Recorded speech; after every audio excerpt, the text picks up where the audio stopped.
शेष सैया के आगे जैसे गर्भ में जब बच्चा रहता है तो वो नाड़ से ही उसके पेट में खाना पीना उसके शरीर में जाता है। तो जब हम बाहर चले आते हैं तो हमें जो हमारे सर्वत्र प्राण ऊर्जा व्याप्त है, तो प्राण ऊर्जा हमारे नाभि से ही जाती है, तो मूलाधार से गुजरती है तो वो कंडेंस होती चली जाती है। तो वहाँ से इड़ा पिंगड़ा दो नाड़ियाँ निकली हुई हैं, तो वो जाती हैं, तो वो सुषुम्ना तक जाती है। सुषुम्ना के बाद वो फिर स्कैटर होकर के मनोमय कोश सेल तक के पहुँचती है।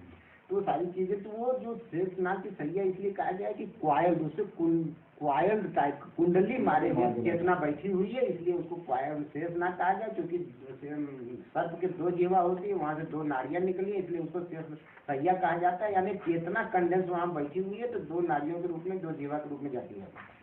तो शेष सैया होगा पद्मनाभ। पद्मनाभ माने पद्मनाभ यानी पद्म माने कमल, नाभ माने नाभि, यानी नाभि से कमल निकलने को पद्मनाभ कहते हैं। जब सहस्रार जागृत होता है, वो परम बीज जन्म लेता है, परम बीज जागृत होता है।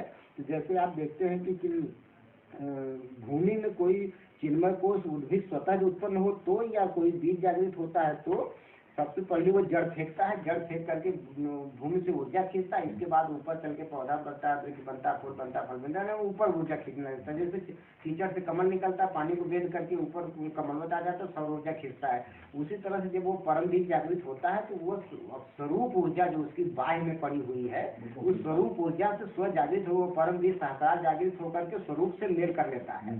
तो जो कि सर्वत्र व्याप्त असीमित परिमित अनादिअनंत काल अखंड परम, जो परम चेतना, परम ऊर्जा, परम विज्ञान जो सर्वव्याप्त है, स्वरूपावस्था, उससे मेल कर लेता है। तो इसी को हमारी मैथोलॉजी में दिखाया गया है कि वो नाभि से कमल निकला हुआ, कमल में ब्रह्म बैठा हुआ, ब्रह्म इन द सेंस वो ऑलमाइटी बैठा हुआ। कमल इसलिए बताया गया है कि परम जीव की संरचना कमलवत है, उसे एम्प्लीफाई करेंगे तो उसकी संरचना कमलवत निकलेगी।